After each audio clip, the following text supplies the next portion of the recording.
Olá, pessoal. Estamos começando aqui mais um programa, mais um episódio do podcast Eu, Tu e Robson Barreto, que visa as relações humanas dentro das comunidades, dentro das áreas de convivência, nos condomínios e nas associações de moradores.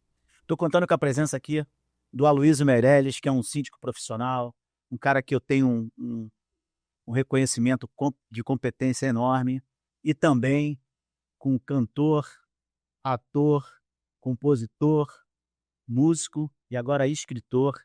Além de tudo, é meu amigo, hein? Gerson do Pan. Gerson do Pan, com uma história enorme na música e na arte. Então vamos lá. Gerson, eu te conheço há muito tempo, a gente convive há bastante tempo.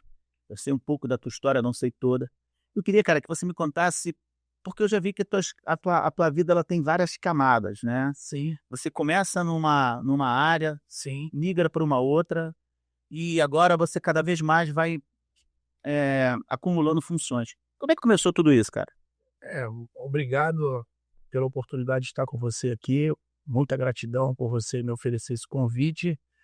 E eu tenho uma teoria que eu sou um guerreiro lutador. Eu não vim aqui para poder atrasar ninguém, a vida de ninguém. Então, por isso que a minha vida fica oscilando, né? Eu vou para uma direção e depois mudo para outra. Quando eu nasci, né? Nasci sem nada na vida e corri atrás. Meu pai trabalhava muito, eu morava em Senador Camará, num bairro muito nobre, muito pobre, né, na periferia, e fui vender bala no trem, fui trabalhar na feira, empurrei carrinho de rolimã, e aí vendi picolé, fui preso vendendo bala no trem, meu pai me soltou. Preso, mas vendendo bala naquela época, não podia vender bala? Não podia, tinha aqueles pomba rolô, aqueles policiais de trem com a roupa marrom que não deixava, aí eles pegavam, estavam aqui, alô criançada, chora pra mamãe comprar e tal, no trem. Quando eles vinham, pulava do trem andando, quando saía da estação, fui preso em Paciência, né? Uma periferia também, Paciência de trem. Aí eles me pegaram, botaram para lavar o banheiro da estação, e quando me deram a oportunidade de ligar, depois eles foram ver que quando meu pai chegou, né, que meu pai trabalhava num cargo muito grande do Rio de Janeiro, né, e aí eles viram quem era meu pai. Quando vi meu pai chegando, falaram, alô, opa, tudo bem, não sabia que era meu pai. Aí já tinham me dado chute na canela, cascudo, fazer eu lavar o banheiro. Aí, quando eu era moleque, né, 14 anos, deboche. Falei, agora você fala pro meu pai que você me deu cascudo, que me deu chute na canela, fala pra ele. Aí ele falou pra mim, quem foi? Eu falei, foi esse e esse. Um me deu chute na canela e me deu cascudo, desse botou para lavar o banheiro. Foi você mesmo, meu pai? Brau, brau. O outro bandoso, amigo do meu pai. E aí foi assim. Mas deixa eu te Foi falar, isso. parece que você ingressa na vida profissional pelo esporte, né? Isso. Você foi jogador de futebol. Isso, joguei futebol, comecei no juvenil do São Cristóvão, depois fui ingressado no profissional e logo após fui artilheiro e fui vendido para o Maranhão, graças a Deus. Eu fui vendido para o Imperatriz do Maranhão. E aí fui vendido para o Imperatriz, joguei lá. Na verdade, eu fui contratado, o treinador Elício Lopes, né? Meu treinador do São Cristóvão era o Denilson, e no juvenil era o Madeira, o falecido Madeira, saudoso Madeira, que me ensinou muitas coisas no futebol. E aí bota esse jogador que a gente está ganhando tudo no juvenil aqui, no júnior com ele, bota no profissional que está precisando. Fui artilheiro do profissional, eles nem esquentavam, eu corria nas paineiras todo dia, aquela época que subia as paineiras correndo, o jogador chegava em primeiro lugar, era mago. Fui vendido, fui artilheiro, cheguei lá em 2 meses no Maranhão, chegamos no quadrangular, fomos para a final, perdemos para o Sampaio Correia. E aí voltei para o Rio, quando eu encontrei o que eu sempre toquei, tive o dom da música, que meu pai era embaixador do samba, Gilson de Mello, né? Saudoso Gilson. Que aí encontrei o Zeca Pagodinho no Centro de Comércio e Indústria de Pilares, Denis de Lima, Zeca Pagodinho, né? Não, isso que eu queria te perguntar. Aí você migra do futebol, do futebol Sim. e vai para um dos maiores sucessos que na década final de 80, 90, eu pude conviver e ver muito você numa banda, num grupo chamado Que Loucura. Eles eram um dos integrantes. E aí aquela banda fez sucesso de vender 1 milhão de cópias, aquela coisa estrondosa de sucesso. Sim. E você viveu essa época de ouro, né, na música, né? Como é que foi essa migração e como é que foi a tua história dentro desse período que você tocou no Que Loucura? Então, essa parte do Que Loucura... Como é que é aquela música mesmo que faz? As estrelas lá no céu, eu vou buscar beijos com sabor de mel, eu vou te dar. Muito bacana você tocar nesse ponto para as pessoas que não conhecem a minha história, vindo de uma comunidade com muitas pessoas, né, de uma periferia, e almejar. Por que que eu falo isso? Porque você ficar aqui, eu trabalho num açougue, e achar que a vida inteira eu vou me aposentar trabalhando naquele balcão, você está totalmente errado. Que Deus não fez você para isso, Deus fez você para você superar Mas etapas. conta essa história de como é que você caiu no Que Loucura. Como é que Não, foi? e aí o Zeca Pagodinho me viu, eu encontrei o Zeca, fui no pagode com eles, aí tinha um amigo meu que me indicou, falou: "Ó, o cara quer levar um pandeirista para lá, para Itália. Pô, vai lá no Scala, que eles estão no Scala". A gente tocando, o cara estava sentado no Scala, o italiano, junto com o filho do saudoso, dono do Oba-Oba, o Sargentelli, o Cláudio Sargentelli. Aí me fez o convite: "Vai lá amanhã no escritório". Eu fui, cheguei lá, peguei o pandeiro, que eu criei muitas batidas, fazendo assim, cobra no pandeiro, tiro no pandeiro, fazia cuíca no pandeiro, joelho, cotovelo, cabeça, rodava. Isso era diferente do que tinha acontecido no show dele antes, que também já passou por lá o saudoso Serginho Pandeiro de Ouro da Mangueira, que já tinha passado lá na Europa antes de mim. E aí eu peguei e fui fazer o teste, passei e fui parar em Roma. Cheguei lá, tem uma história muito bacana de camiseta pé do atleta, de tênis Aspa 2000 e nevando. Marcas fazendo sucesso. Isso, Não, mas- eu não posso falar a marca, porque não tem problema. 6 pandeiros aqui, eu de camisa igual essa, pé do atleta aqui no peito vermelho, queimada do Viajandão, que eu vinha da Barra, né? Pá, cheguei no aeroporto, tudo nevando. Aí entrou o italiano segurança com sobretudo, pele, com touca, dentro do aeroporto, eu sentado, um frio tremendo, esperando alguém me pegar. Não falava italiano, Biobono, não falava italiano. Aí ele foi, aí ele olhou e voltou. Não falei nada, ele voltou. Eu fui lá na porta, quando abriu assim, eu vi aquele negócio caindo, eu falei: "Pô, algodão". Eu não conhecia a neve. Neve, desse tamanho de neve, o cara no Alfa Romeo, aí eu voltei correndo pro banco, todo mundo me olhando, isso aí já é 2 horas esperando. Deixa eu te fazer uma outra pergunta. Quando você estava no Que Loucura, só para entender melhor. O quilo, Estava no Que Loucura? sim, Pô, você deve ter feito festas maravilhosas no condomínio. Você morou num condomínio de casas, né? sim, Hoje não mora mais, mas morou. E aí, como é que é essa história? Me parece que teve uma vez lá que você estava no aniversário. Conta essa história aí. sim, foi meu aniversário, né, que teve, inclusive, no outro dia, esse show no Barra Music, né, tinha o Xande do Harmonia, tinha um monte de gente, latino, tinha o Serginho da Arábia, ex-jogador da Arábia, que foi um dos maiores famosos, tudo na minha casa, tinha o K9, o MC K9. Meu aniversário sempre foi junto com a minha filha, que eu escolhi o dia dela. Aí chegou. Aí a festa tava 1h pouca da manhã, 2 horas, chegou a polícia, ligaram para a polícia que o pagode estava comendo solto, e o vereador, nosso grande irmão Jorge Mauro, que eu mando aqui um abraço, e aí chegou, o que que ele fez? Buzinou, e mandou, o síndico podia chegar e falar comigo, a gente já morava 30 anos ali, ele podia chegar, mas ele chamou a polícia direto, ou talvez não tenha sido ele, mas ele apareceu com a polícia. Aí todo mundo rindo: "Ó, tá o síndico lá fora, tá a polícia lá fora", o camburão com 6 polícia, tudo encostado assim, com a cara de mal. Falei: "Tudo bem". Bracei o Latino, bracei o Xande, bracei o K9, bracei o Serginho da Arábia, vamos lá no portão, todo mundo de braço dado rindo. A gente tava rindo já, se divertindo, não ia discutir, né? Não, eu nem bebi essa época, saudável, vida saudável. Aí cheguei lá, abri o portão, quando o cara viu todo mundo, o cara, ué? Olhou assim, começaram a, pô, do pai, pô, Latino, pô, Sérgio, ô, Xande, tira uma foto comigo. Os polícias, antes de reclamar, começaram a tirar foto, não conseguiram reclamar e falaram: "Pô, ó, tranquilo, fica tranquilo, fala que a gente passou aqui, que deu tudo certo, que vocês vão obedecer, toca mais baixo". Foram embora. E aí tiraram altas fotos com a gente. Então, quero fazer uma pergunta agora para você, Luiz. Numa situação dessa, houve uma reclamação de um morador, né? Provavelmente. E aí, chega a polícia lá, não pode, tem que fazer a ação dela. E como é que fica o síndico nesse caso? Ele multa ou como a coisa foi resolvida ali, ele pode dar a última forma, por exemplo, em abdicar dessa pena? Obrigado pela nova participação. Mas, na verdade, é o seguinte, o síndico ele só age se houver reclamação. Então, é o que você falou, provavelmente houve alguma reclamação e o síndico foi atuar. Mas, via de regra, a gente não chama a polícia de imediato.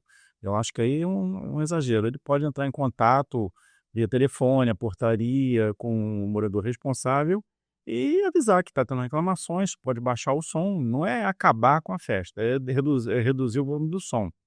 Hoje em dia existem equipamentos como o decibelímetro que você pode aferir, né, o volume.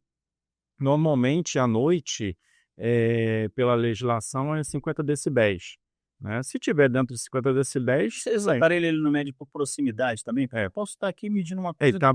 tem que estar bem próximo, né, tem que chegar bem próximo. Mas, por exemplo, na casa do cara, a pessoa não pode entrar. É. Mas assim, se for um ambiente aberto, casa, geralmente é um ambiente aberto, fica mais fácil. Dá uma mais de tolerância também, né, não tem que ser a ferro e fogo, né. Mas assim, primeiro contato, se o morador realmente não baixa o som, né, aí sim, ele toma outras medidas, como chamar a polícia. Eu acho assim, pela política boa vizinhança, se o morador não é usual de fazer isso, é uma primeira oportunidade, e foi sanado, baixou o som, não houve uma reclamação, até porque na verdade o entendimento jurídico, pelo menos até onde eu sei, é que você, no primeiro momento, você não deve multar. Deve ter ele pode fazer uma advertência, mesmo depois, advertindo da situação, mas a multa geralmente é numa segunda oportunidade, uma segunda infração. Mas, por exemplo, o reclamante, nesse caso, ele fez uma reclamação. Aí, as pessoas que estavam na festa eram pessoas que tinham notoriedade social, pessoas que tinham visibilidade, o policial identificou, tentou resolver ali. Mas como é que fica o cara que reclamou? Uma vez que ele que foi incomodado, como é que fica? Porque a reclamação dele não procedeu, ele não teve por exemplo, eu não sei que no caso desse caso, se baixaram o som, mas supondo que não tivesse baixado o som, como é que ficaria? Teria que chamar outra viatura? Sim, na verdade teria que chamar outra vez a polícia, porque o objetivo da pessoa que reclamou é baixar o som. Ele não, ali no interesse dele não é multar nem nada, ele não quer que a pessoa seja multada, ele quer que abaixe o som para poder dormir, descansar, o que seja, ouvir a televisão que ele não consegue ver por conta do barulho, né. Mas assim, numa situação dessa em que persiste o barulho, ele vai ter que novamente chamar a polícia, não tem jeito, né. Tupã, você já morou em condomínio, sei, e você me parece, me corrija se eu estiver errado, você já morou no Japão? Sim. Na Itália? Sim. Estados Unidos? Sim. Mais aonde? Suíça, Svícera, Lugano, a Alemanha, Germânia. Vai faltar dedo aí no Deixa eu te falar, você já teve algum problema morando nesses condomínios, porque a cultura é diferente, as leis são diferentes? Como é que você vivia lá? Se você aproveitava os espaços? Ou você era aquele que ficava recluso, uma vez você trabalhava muito, você estava sempre nos shows, chegava em casa dormia? Ou você fazia uma festa e chegava lá e tinha várias reclamações? Nesse caso não foi porque eu sempre morei, quando morava fora do Brasil, eu sempre morei em hotéis, né, de alto padrão, Hilton, né, morei em Holiday Inn, nesses hotéis Carcan, né, hotel grande que tem marca de teatros mundiais também, os hotéis que faziam convênio com os teatros, e Mônaco, que foi, assim, um pouco de, vamos dizer, discriminação, né, na França, porque a gente morava em Mônaco, e Mônaco é um lugar de alto padrão, né, perto do cassino, perto de onde tem um autódromo, a gente ficou ali morando e teve que trocar, porque estava muitas coisas, porque a gente tinha 58 pessoas no elenco, é um musical brasileiro que rodou o mundo, a gente foi... Qual o nome? Oba Oba, é um musical, uma companhia musical, né, que era um musical brasileiro. Lá você não exercia a profissão de músico nem de cantor, você era bailarino? Não, eu dançava e tocava, e não cantava lá só. Eu só dançava e tocava.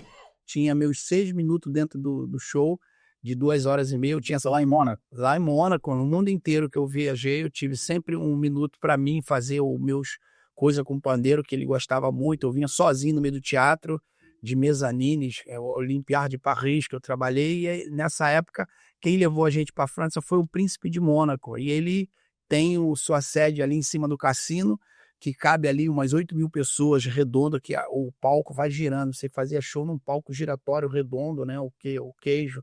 E a gente fez o show ali, e ele deixou a gente no hotel ali, que é um dos maiores hotéis ali, que é o Monte Carlo, né? Esse hotel, onde hoje tu vê no YouTube Monte Carlo, passando os melhores carros do mundo, é Lamborghini, Ferrari, Bugatti. Ali tem tudo isso que eu vivia naqueles lugares ali no Porto. Lamborghini, eu vou pedir até pra tu cantar uma musiquinha, que tem um pedacinho de uma música tua que eu gosto. É que é aquela música? Guine, Guine, Guine, Guine, Guine, Guine. Daqui vamos pra praia de Camaro e Lamborghini. Guine. Daqui vamos pra praia de Camaro e Lamborghini. Ganhei na Mega Sena. Luiz, ó, deixa eu te falar. Eu já desse eu estava conversando com o presidente de uma associação aqui da Barra, um condomínio que é referência também, e ele me falou da possibilidade, como as áreas de lazer estão sendo muito exploradas nos condomínios, e por consequência, como é que eu posso dizer? Está havendo alguns casos de recorrer à ambulância, essas coisas todas, porque as pessoas vão envelhecendo, a idade vai chegando, os problemas vão aparecendo. Tu já sabe de algum caso que por exemplo, a gente sabe que em eventos esportivos é necessário uma ambulância para dar um suporte. Existe essa possibilidade dos condomínios ter que implantar um sistema de ambulância para poder socorrer nos momentos mais assim de emergência? Olha, independente do SAMU, né? Realmente, o que você falou, em eventos de grande repercussão, muita gente assistindo com esportivos e shows, há uma legislação que exige a presença de uma equipe médica, uma ambulância de primeiros socorros. No caso de condomínios, não há nada na legislação. O que pode e pode ser feito, é comum em algumas situações, é ele fazer um contrato com um hospital próximo de prioridade. Ou seja, ele ter uma linha de contato com o hospital e, no caso de emergência, esse hospital encaminha uma ambulância urgente para atender o morador. No caso desse, uma festa junina, um torneio dentro do condomínio, realmente é muito oneroso botar uma equipe médica com uma ambulância ali. Fica caro, é bem caro. Então, de repente, ele pode fazer esse tipo de contrato. E já existe esse tipo de contrato. No hospital próximo, ele deixa contratado para algum evento que ele vai acontecer, ele chamar em regime de urgência. Tá, mas deixa eu te falar. Cada vez mais os idosos estão fazendo prática de exercício. Piscina, academia. A gente teve até um caso agora que um idoso caiu na academia. Mas, por exemplo, com relação ao desfibrilador, isso é uma regra ou é cada condomínio que se comporta de uma forma e uns têm, outros não precisam ter? Porque, por exemplo, professor de educação física na academia, quando é um condomínio, parece que é necessário. Quando é uma associação de moradores, não tem essa necessidade, é isso? Na verdade, não tem assim uma legislação muito específica sobre isso. O desfibrilador é importante? Mas precisa saber que alguém saiba usá-lo, né? Mas hoje tem uns que são autoexplicativos, eles mesmos. Sim, mas assim, vamos supor, uma pessoa assim, vamos chamar comum, ele mesmo que ele ligue e consiga entender, tem um temor de fazer algo errado e a pessoa ainda piorar, né? Normalmente, o que acontece?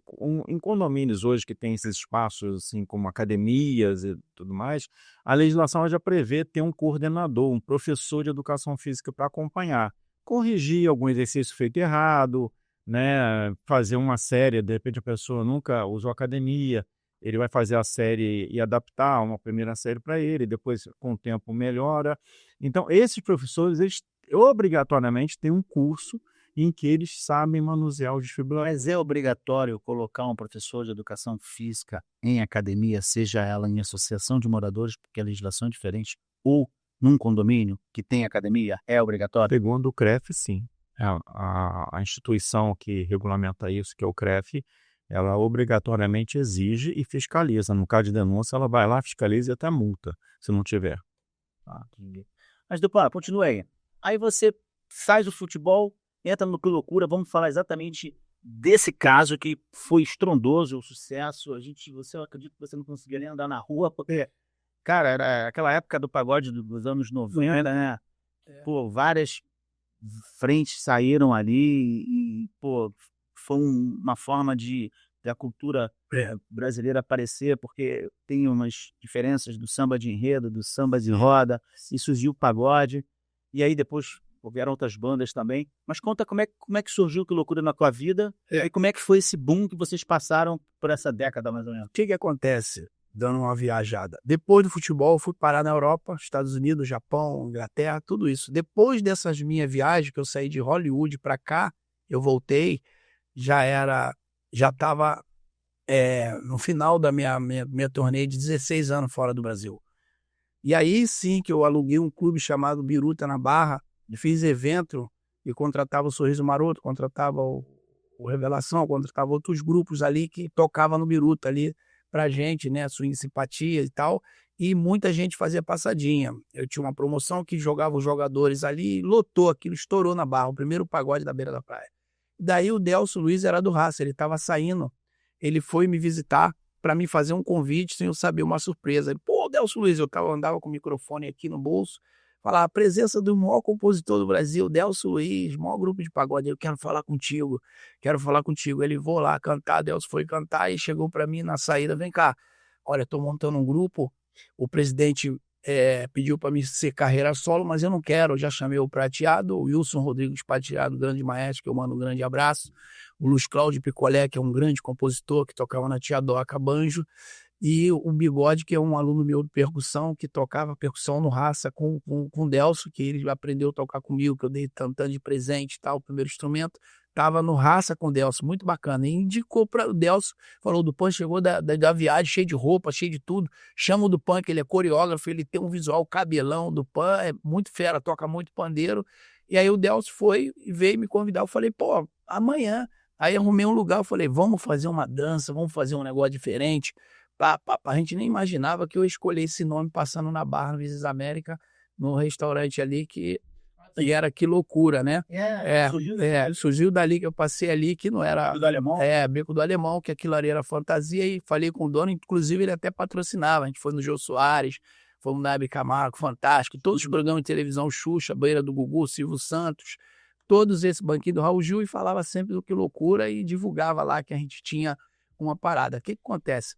Aí eu entrei no Que Loucura depois disso tudo, inclusive queria te homenagear, que graças a Deus essa rodagem no Que Loucura chegamos a 950 mil cópias de CD vendida pelo Brasil, fizemos show em todos os rodeios, Barreto e tal, e fui nomeado um dos maiores ídolos do pagode, queria te presenciar com a revista de maior ídolo do pagode para você. Eu, Vavá, eu, né, o Márcio, o irmão do Vavá, e o Rodriguinho. Cavaco, de São Zerson do Punk. Rodriguinho e o irmão do Vavá, o Márcio, né? Morenos, né? Não, o Rodriguinho é os Travessos. E o irmão do Vavá é o Márcio, é o Márcio, é isso aí. Isso, então essa revista aí, que hoje em dia não tem mais isso aí, tá tudo aí dentro, né? É um post de cada um nosso, que é um orgulho que eu tenho no meio do samba, um legado que a gente tá aí deixando, e hoje em dia eu tô com o meu canal do YouTube, tô com o meu CD novo ao vivo, eu tô com um clipe, eu tô com minha produção toda pronta e continuo fazendo show, compondo e viajando pelo Brasil. Isso. Eu já recebi aqui um grande amigo nosso, parceiro Naldo. E o Naldo me falou que... Pô, que bacana! O Naldo me falou que te deu chamou para o palco a casa do Naldo. Foi muito bom você falar sobre isso também, porque hoje em dia as pessoas que estão reverentes no samba hoje, que estão aqui nesse andar, eles podiam abrir as portas como o Naldo fez, que não veio do nosso segmento. O Naldo antes tocava muito, né? E gosta muito de samba, ele tá na pop, né? Um dos pop alto. E quero te agradecer, meu irmão, pela moral que você deu. E você aí tá dando referência aí, deu um banho nos caras do samba aí, fazendo o que você fez. É do teu coração. Eu sei que é do teu coração. Foi um abraço também ao Cláudio, que indicou para mim, né? O Batatinha, nosso grande irmão. Valeu, Batata. E aí o Naldo me convidou, eu cheguei, o Naldo estava esperando todos chegarem. Já estava o Delcio, já estava outros cantores, outros músicos, né? E quando eu cheguei, ele começou com a música de trabalho nossa, que eu sou o repercussor da dança no Brasil, né? Que depois de mim surgiu o TikTok. Falam muito que eu sou o rei do TikTok no Brasil, porque as minhas coreografias rodam muito na internet, no YouTube, bate muitas visualizações, inclusive por isso bateu 14 milhões de visualizações no meu canal do YouTube, 14 mil inscritos, e fui hackeado, eu estou na luta contra isso. Aí o Naldo me convidou, quero te agradecer, meu irmão, pela sua iniciativa dentro do samba, que você deu um banho no meio do samba, que eles podiam fazer isso, mas eles hoje preferem botar uma música nova e não convidam um artista das antigas. Eu quero saber como é que foi a história do Que Loucura, aí você foi tocar no Que Loucura. Isso. Aí, viagem Brasil todo. Isso. Como é que era aquela rotina, quantos shows vocês faziam por mês? Pô, na época a gente fazia de 35 a 40 shows por mês, cara. A gente ficava às vezes 15 dias, um mês fora de casa viajando, E tinha a época que a gente guardava passagem de avião e ia de doblodeck. Juntava a equipe e a nossa família virou os músicos, né? Que a gente dava muita moral aos nossos músicos. Quero dar um abraço aí no Gonzalez e outros músicos nossos, percussionistas aí, todos eles. E a gente foi, graças a Deus, Barreto, todos, a Agropecuária Show do Brasil, a gente rodou, tanto como televisão, revista, a gente estava bem na frente mesmo do mercado, que hoje em dia está um pouco difícil de ver. Matérias da internet, os músicos, os artistas estão muito trabalhando, né? Sobre podcast, estão trabalhando muito no podcast, estão trabalhando muito na internet.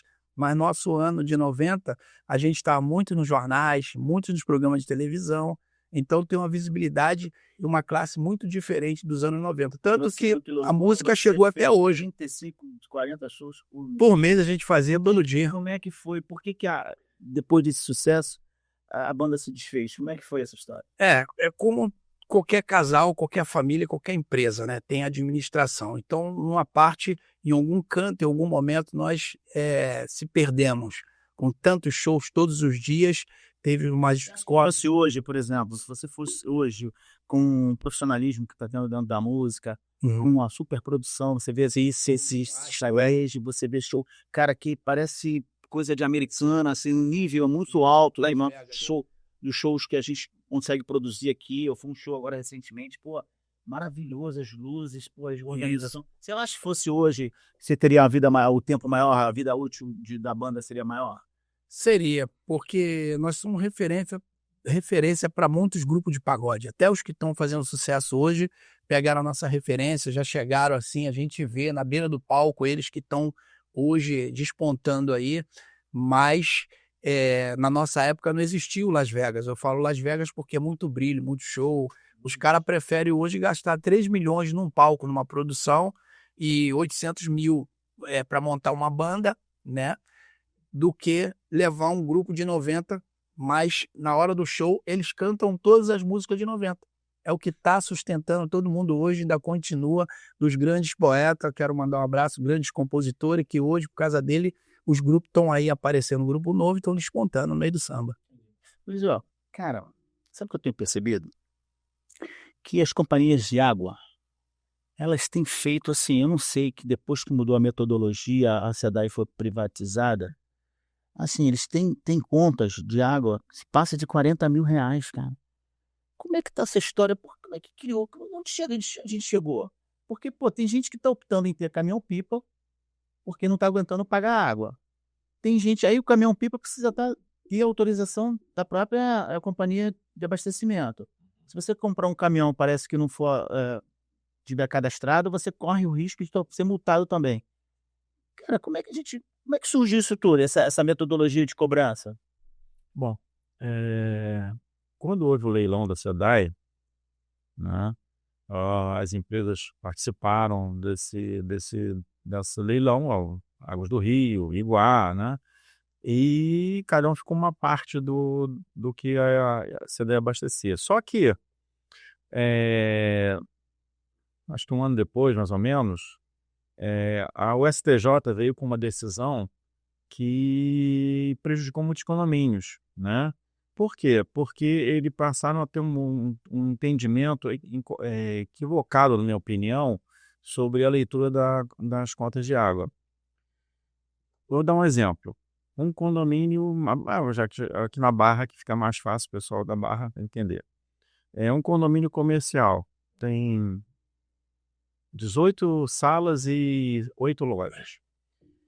Ele consome, em média, 230 metros cúbicos de água por mês. Só que, pelo entendimento da STJ, a Iguá pode cobrar um valor mínimo de cada unidade. Ou seja, o mínimo que a Iguá pode cobrar que cobra deles é 315 metros cúbicos. Ou seja, o condomínio consome muito menos água, mas paga mais água. Ou seja, isso é justo? Não é, claro que não. Ele paga 315 metros e não consome 230. Então, hoje, ele paga cerca de 14, 15 mil de água, quando pagaria 8. Né? Então, isso é uma parte. já tem vários condomínios que estão recorrendo na justiça contra isso. Mas, assim, vai ser uma coisa complicada porque já é uma decisão do STJ. Mas já teve algum parecer favorável? Não, para ser recente ainda não teve, não. Provavelmente isso vai acabar no STF. E, por outro lado, por uma legislação que eu acho que foi, assim, uma forma de compensar essas empresas de pegar o espólio da SEDAI, né? Eles agora estão fiscalizando também a compra de carros-pipas e juntando. Isso que eu queria que você falasse mais. Porque, pô, olha só, eu quero comprar um carro-pipa com abastecimento de água, né? E botar na minha piscina. Uhum. Pô, eu não posso fazer isso. A água ela vai entrar e ela não vai sair, ela vai continuar na piscina. Porque o que eles alegam é que essa água, de uma certa forma, ela tem que sair, tem que ter uma canalização. E usa essa canalização que, no caso, quem explora são eles. Tipo, você botar na piscina, para você já aguar um jardim, você precisa realmente, você não pode, tem que ser isso, esses carros credenciados. Porque na verdade o que acontece? Nem todo mundo contrata carro-pipa para piscina. E assim, a empresa não tem a capacidade, eu não estou aí defendendo a Iguá, muito pelo contrário, eu acho totalmente equivocado. Já teve condomínio aí que recebeu multa de R$500 mil pela Iguá, né? Mas assim, a premissa básica da Iguá é essa, que tudo que entra de água sai. E quando você compra um carro-pipa, você compra o carro, mas não paga o esgoto e você usa o esgoto da Iguá. Essa é a premissa básica dela. Caso é o que faz aqui da região. A Barra, Tem Águas do Rio, tem outras empresas também, e é o mesmo entendimento, né? Então, eles partem dessa premissa. E a Iguá não tem a capacidade técnica de fornecer carro-pipa, é só numas emergências, é fácil ver no noticiário aí, quando tem bairros, ruas sem água, que a Iguá não consegue atender a demanda enquanto está fazendo reparos. Então, já existem alguns condomínios que acionaram na justiça pelas multas que receberam, né? Mas assim, a coisa é recente, então, e a gente sabe como é que o nosso judiciário é lento, né? Alguns, para ter uma ideia, tem processos de 2005, de condomínios que entraram na justiça em 2005, discutindo a questão de esgoto e cobrança, que ainda não tiveram soluções até hoje, 20 anos depois. Então, a gente realmente hoje não tem nada decidido sobre isso, por causa, principalmente, não só decisão do STJ, como a lentidão da justiça. Então, esse é o caso, cara. Uma casa, em média, gastava aí R$1.500 de água ou R$1.000 de água. Por receber uma conta de 40 mil, ela opta por não pagar e ligar isso na justiça. Sim. Consequentemente, a empresa vai lá e corta a água. E aí ela não pode. Pô, isso é um item básico para sobrevivência. Exatamente. E ela não pode contratar um caminhão-pipa, a não ser que seja um credenciado da própria empresa, Da que ela própria está empresa. brigando justiça. Exatamente. E não consegue fácil, mesmo assim. Mesmo assim, ela não consegue.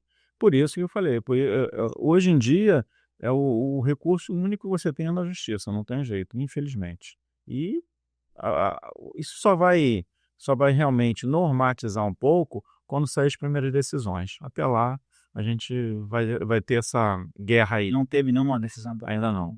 Não, nenhuma. Difícil, né? Gerson, quando você, no auge da carreira, você frequentava academia, essas coisas todas? Ou você hoje está me dizendo que está frequentando academia? Como é que está a tua vida fora da arte?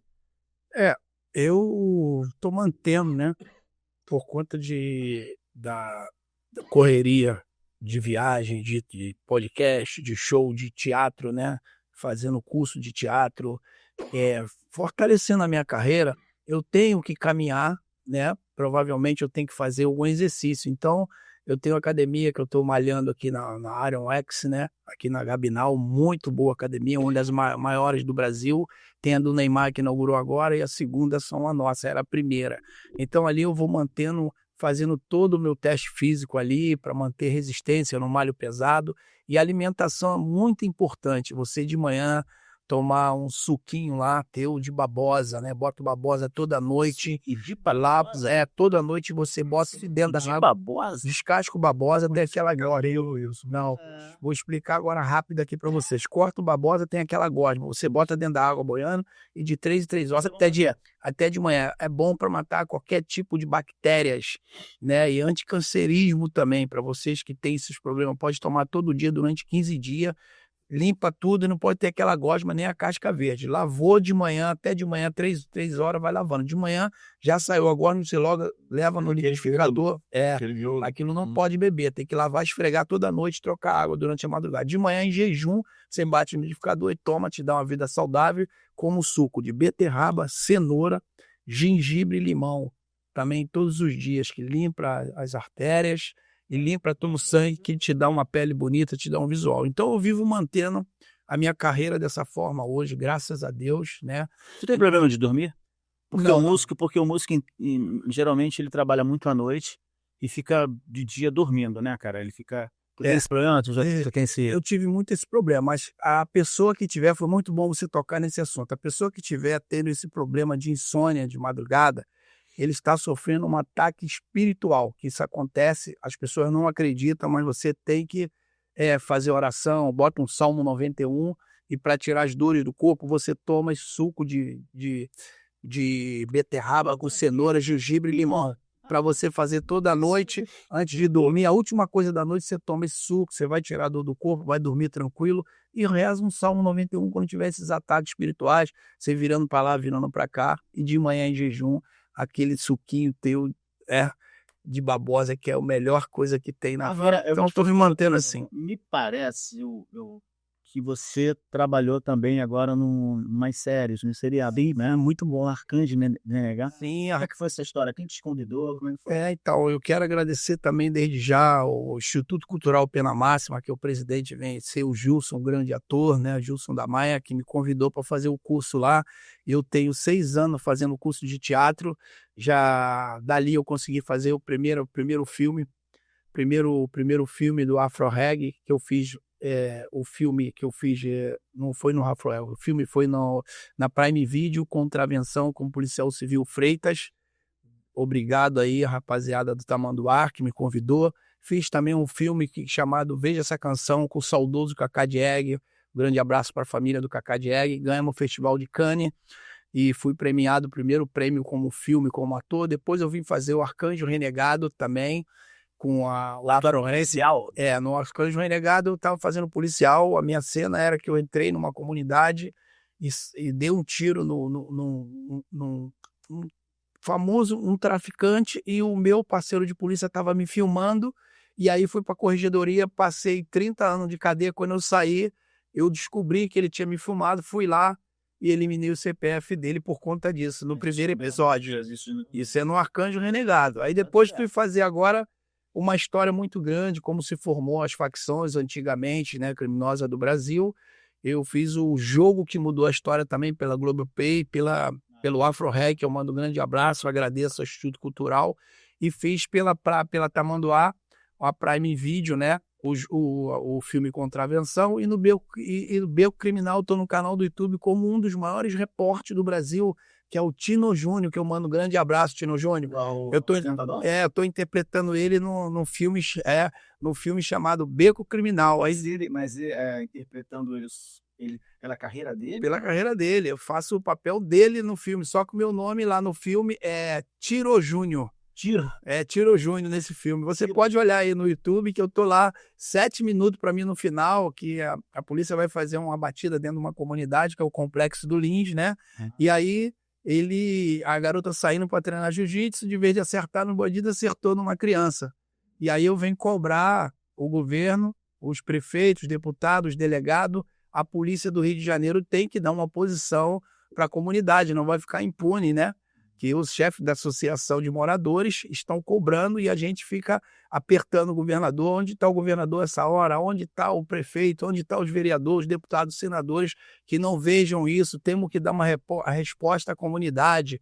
E aí eu sou esse repórter que entra, como ele faz nas comunidades, eu entro em cena igualzinho ele. Grande abraço, Tino Júnior. Eu tenho percebido que alguns condomínios e algumas associações têm reservado um espaço para aquelas lojas de conveniência, né? Aqueles mercados de conveniência. Me parece, aí, que isso cada vez mais está aumentando, inclusive, isso gera uma receita para o condomínio, né? Ou para a associação. Como é que funciona isso? A pessoa vai lá, contrata um espaço, como é que é? Depende muito do empreendimento, né? Por exemplo, um prédio pode ser uma sala, um cômodo que exista lá vazio, um depósito que possa ser adaptado, né? Fica mais fácil. Porque no prédio é mais difícil você ter uma área assim livre, né? Geralmente tem uns espaços limitados. E a empresa geralmente visita o local, conhece os espaços e vê se tem algum que tenha a capacidade de receber o empreendimento, né? Num condomínio de casa já é mais fácil, se tiver um espaço aberto, né? Colocar uma estrutura lá, né? Normalmente, Mas isso é um autosserviço sim. que o condômino ou o associado ele desce ou passa e pega o produto, ele mesmo paga o produto. Isso, exatamente. E aí, pelas câmeras, a pessoa identifica se tiver. Porque deve acontecer muita quebra, né? Que a gente chama no mercado de varejo, mercadista, é quebra, né? Quando tem o desvio, algumas essas coisas assim. Como é que funciona? Como é que a pessoa consegue identificar lá e tentar o ressarcimento? Isso aí vem a questão cultural também, né? Da pessoa entender que aquilo ali não tem ninguém tomando conta, mas que ele tem que pagar, né? Normalmente essas estruturas, elas têm câmeras, inclusive em alguns lugares sonoras, para escutar a pessoa falando, né? E grava, né? Mas a gente tem câmera próximo de onde tem que pagar, geralmente a câmera em toda a região, é uma área pequena, né? Fica fácil você monitorar ela toda por câmera, né? Mas, assim, normalmente nos contratos o condomínio não tem ingerência sobre isso, né? Ele Mas, pode sim fazer uma ponte, né, com o morador, mas mas, por exemplo, o condomínio ou a associação, ela tem uma remuneração em cima da venda daquilo? sim, pelo menos dos que eu conheço, Não é só a alocação do espaço. Ela tem um percentual. só às vezes nem tem locação do espaço, às vezes é só um percentual da venda, né? O faturamento do mês, um percentual X que tem que ser Então, isso está nascer também é um negócio para o condomínio, porque uma receita adicional, Além do que, né, não é só a receita. Você tem que, pelo menos, estimar um custo de energia, né, para poder ressarcir o condomínio. relógio lá. Pode botar um medidor também, né? O medidor, o condomínio instala um medidor que não tem nada a ver com a Light, faz a medição e pela conta de luz, quando chegar, ele faz a proporcionalidade, né? Não é muito difícil, não. Tem um outro assunto que eu até gostaria de um dia entrevistar uma pessoa que tivesse essa necessidade, que é a mobilidade para cadeirante, para as pessoas que têm necessidades especiais. Como é que funciona isso? Isso é uma obrigação do condomínio, ele pensar, porque tem alguns condomínios que foram construídos há décadas, pô, 40, 50 anos. E ele não tem elevador até o quinto andar, não tinha construção até o quarto andar, quer dizer, só tinha construção até o quarto andar. Então, é difícil de um cadeirante chegar ao topo desse condomínio, desse prédio, no quarto andar, uma vez que não tem elevador. E também tem os acessos. Por exemplo, tem alguns condomínios que eu vejo que têm acessibilidade, outros não. Como é que faz esse condomínio para se adaptar à lei? Bom, o que você Tem falou, tem que ter uma obrigação através da justiça, tem que entrar na justiça contra o condomínio, ou o condomínio já pode se adequando? olha, primeiro, a legislação existe, né? Então, as construções atuais elas já prevêem essas acessibilidades. No entanto, ainda pela legislação hoje, você pode construir um prédio até 5 andares sem elevador. Ainda é permitido. O quinto andar ele pode permitir, né? De repente, eu não lembro agora direito, mas são 5 andares. Não sei se ele conta o primeiro, mas é 5 andares que ele pode usar. Os prédios antigos vai depender muito da estrutura dele, a capacidade dele de adaptação. Hoje existe uma legislação que a cada 5 anos o condomínio tem que fazer uma revisão estrutural, tá? Isso é uma lei municipal aqui do Rio de Janeiro, né? Então ele tem que fazer essa revisão estrutural, tem que ser um engenheiro, e nessa revisão o engenheiro pode e deve verificar as condições de acessibilidade e até sugerir melhorias. Isso aí, esse relatório vai para a prefeitura, tá? Tem que ser entregue na prefeitura, tem que ser registrado lá, e há uma fiscalização. Hoje em dia ainda é mais por denúncia, mas existe a fiscalização. Então, se houver condições técnicas de fazer a adaptação, provavelmente esse engenheiro vai fazê-lo. Seja colocar antiderrapante em escadas, quando, por exemplo, né? Ou então acesso meio fio, descer o meio fio para poder a cadeira descer mais fácil, sinalizações, né? Até de escape também. Então vai depender muito da estrutura. Sinalização, essas prevenções de acidentes. Isso. E uma outra coisa que eu queria te perguntar é o seguinte: em casa, geralmente não, mas em prédios, é necessário a presença de um extintor de incêndio? Em prédio? Sim. Em Sim. prédio é obrigado. Obrigado. Casa não. Não lembro, não me recordo de terem uma resiliência, mas prédio tem que ter sim. Inclusive de mais de um tipo. Tem que ter o de água, ou de CO2, né? Tem que Isso é ter. passível de multa? Passível de multa. E assim, é complicado, porque, por exemplo, vamos supor hipoteticamente que haja um incêndio nesse prédio e ele tenha um seguro. Se for detectado pelo Corpo de Bombeiro ou por uma perícia que não tinha extintores, o prédio pode perder até os moradores podem perder até o seguro. Seguro do prédio. Exatamente. E existe também uma legislação que determina quantidades de extintores e quantitativamente e qualitativamente também. Tanto a quantidade quanto quais tipos tem que ter. Isso aí, geralmente, você tem empresas que fazem esse tipo de análise. E por que não cortando, desculpa, por que nas casas particulares, no condomínio, chega a conta do bombeiro para você pagar? Por quê? Você diz a taxa de incêndio? Porque não, A taxa porque de não, incêndio. porque não chega lá no. Mas aí deveria ter. Não, mas por exemplo, ele está falando uma coisa: apartamento é obrigado a ter um extintor, essas coisas todas. Mas em contrapartida é o seguinte: Não, área comum. área comum. É comum. E a casa não tem. Mas, por exemplo, mas se pegar fogo no apartamento, ou se pegar fogo numa casa, quem tem que ir lá salvar o bombeiro, pô, né? Por que ele não dá o extintor, então? Não deixa um extintor para cada casa? Na verdade, a taxa de incêndio que a gente paga é uma taxa destinada a equipar os bombeiros. É com esse dinheiro que o governo compra os veículos, uniformes, equipamentos. Não é bem para extintores de residência. Mas se eles não têm nada do bombeiro na casa dele, eles são obrigatórios a pagar essa taxa? Sim. Já teve várias discussões aí sobre isso, de obrigatoriedade ou não, mas até então ainda continua obrigatório. Tá? Deixa eu te fazer uma pergunta. Agora de condomínio. Você já brigou com algum cara, assim, um vizinho teu de vias de fato ou na justiça? Brigou? Na justiça não, mas briguei no condomínio por conta de futebol, Por querer jogar o futebol lá com a minha galera que tava passando a tarde lá, a gente resolveu o lado de repertório rápido, e aí fomos jogar lá. Quem é que tava jogando nessa pelada? Na pelada de músico meus Artistas. Quem é? artista não era famoso, era meus músicos mesmo, meu baterista, meu tecladista, meu violonista, saxofone.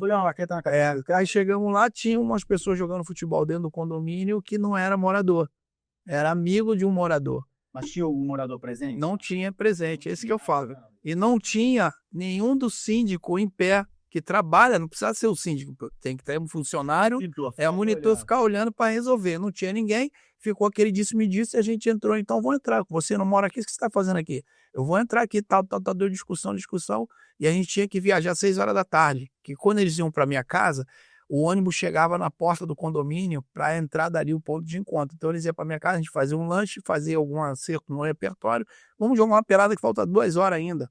Aí fomos lá, chegamos lá, estava em Pedro. Eu cheguei e voltei. Eu fiz o papel do rapaz que trabalha junto com o condômino, né? Que se diz o nome. Fui lá, falei na sede, voltei. Falei, tira o cara de lá, que ele não mora no condomínio, é amigo do cara e tá querendo jogar futebol. Eu tô com meus amigos, eu moro aqui, pô. A gente nem usa isso aqui. O prefeito fez tudo aqui pra gente, inaugurou isso aqui, todo mundo vota neles aí.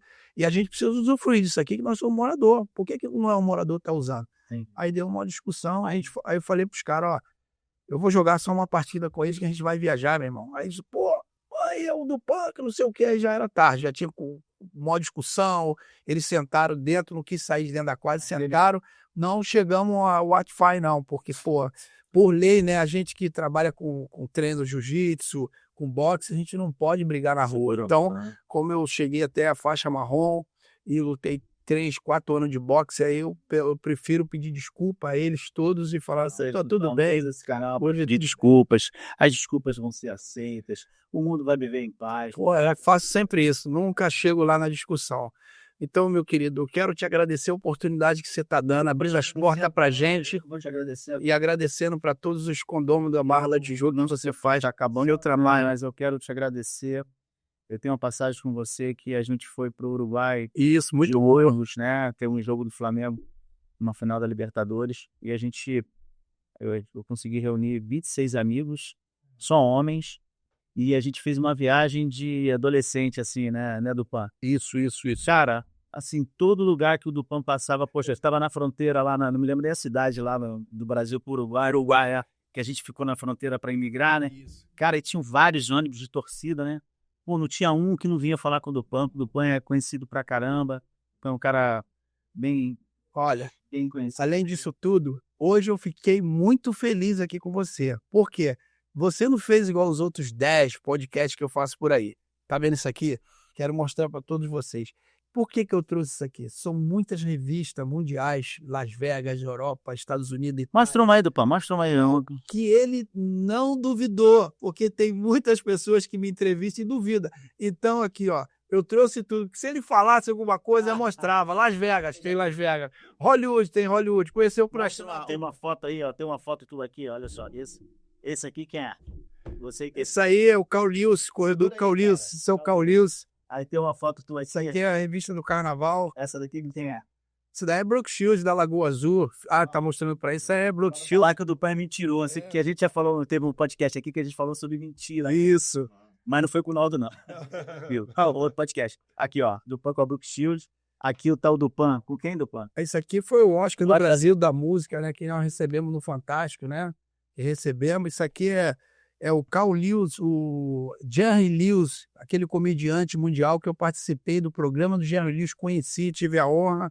Aqui, todas as revistas que eu saí em Las Vegas. Aqui é muito interessante. A Brooke Shields e o Carl Lewis aqui recebendo uma homenagem. E o fã, que é meu fã também, acabou de pegar um autógrafo meu e saiu da revista com o meu nome aqui embaixo. Ó. Autografaram meu nome e ele esperando a Brooke Shields e Carl Lewis. A revista do Japão, todos eu em Las Vegas, em Nova York. Deixa eu ver do Japão, deixa eu ver do Japão aí. Houston. Do Japão, pô, tem um sonho de crescer do Japão. E assim, é japonesa. O Dupan é internacional. Mas eu quero show business. Te agradecer a tua presença. Foi um cara que a gente estava falando, você é um cara bastante conhecido, um cara que está sempre no meio musical, se representa muito bem. Eu quero te agradecer pela sua presença aqui. Quero agradecer também o Aloysio Meirelles, que é o nosso coach aí de atendimento, de gestão de condomínios. Obrigado. E, cara, foi mal barato falar com vocês hoje aqui, me diverti bastante, bastante informação da década de 80, 90, aquela mudança de idade. Quero sair com a maior entrevista minha, de dentro de Las Vegas dos Astros, escrito aqui, ó, você pode ler pro pessoal aqui, o que tá escrito aqui em cima? Não, pô, lê aí pra mim. O que tá escrito aqui? Pode ler, pode... Star and the Stars. O que significa isso? Você que vai dizer, cara. Não, traduz Star and Star. Pode falar, Deixa você falar. Estrela das estrelas. Não sou eu. Se eu falar, né? Japonês. Aqui já tem maior... Esse é aquele japonês, ele lá. Olha, ele falando de mim dentro de Las Vegas. Olha a foto aqui dele, né? É que eu tô aqui, ó. É a Farner Pega o de japonês e fala o que ele tá falando. Vou falar que eu tô mentindo aqui, ó. Dentro de Las Vegas aqui. Meu cassino, na Downtown. Eu aqui, ó. Meu show, minha equipe, todo mundo em Las Vegas aqui. Maravilha. 75, nada em Five, né? Dupan, obrigado, tá? Obrigado a todos vocês que estão aqui, nos vendo aqui hoje. Obrigado mesmo. Né? Eu estou agradecendo você. Obrigado pela oportunidade. Deus abençoe você. Sempre dê essa moral aí que Quero agradecer a você que ficou assistindo esse podcast. E quero agradecer também ao Gigante Nordestino, que é um parceiro desse programa. Quero agradecer a Lima Representações. Se você quiser material de limpeza, material de escritório, aqui na Barra, é só dar uma ligada, o telefone vai aparecer aqui, ó. Liga lá, pede um orçamento e a entrega rapidinho. E tenho certeza que vai ser mais um parceiro de vocês aí nessa jornada. Com mais de 20 anos de experiência no mercado, a Mano Quality é referência em restauração, revitalização de fachadas e retrofit em edifícios residenciais e comerciais. Síndico, se o seu prédio precisa de cuidados com a fachada, conte com quem entende do assunto. Entre em contato com a Manu Quality Engenharia pelo telefone 21 3899 7820 ou acesse o nosso site www.manuquality.com.br e solicite uma consultoria. Qualidade, experiência e confiança para valorizar o seu patrimônio. Você que quer construir ou reformar e quer ter os melhores preços no Rio e Grande Rio, procure a Oluap Material de Construção. A Oluap cobre qualquer oferta da concorrência e o melhor, tem agilidade na entrega. Fica logo ali na rua Adolfo Bergamini, 276, no Engenho de Dentro. Ligue ou mande um zap. Aqui, ó. 99-180-2370. Vou repetir. 99-180-2370. Oluap, uma empresa do grupo TMC.